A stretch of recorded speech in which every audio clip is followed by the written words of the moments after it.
Crossroads was created 63 years ago. And I just wanted to say about how it got created, because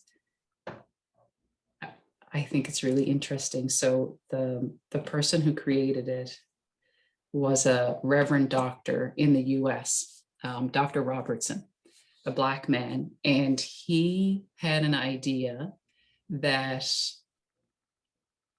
if volunteers went from the US to Africa, and at that time it was about building schools and building roads, the volunteers would probably be transformed because they would be having the honor of being able to work alongside African colleagues. But his interest was more to bring a new conversation to the civil rights movement in the US, thinking that it would actually be in being in Africa, having those new perspectives to bring that back to the US.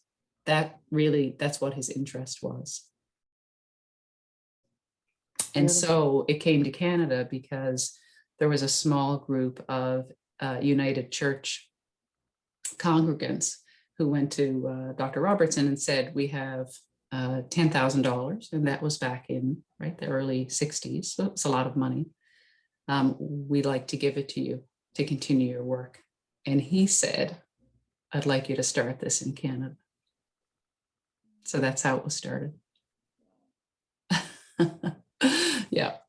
So it's all from an equality, right? Like the I am humanity, right? Spoken as in we are all just offering a different lens, right? On life and on possibility. That was his view back then.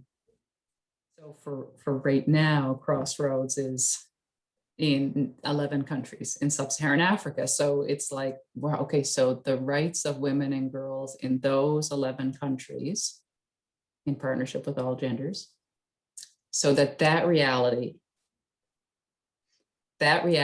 is more real than the current circumstance. When that is more real for enough people, it's a done deal. Yeah.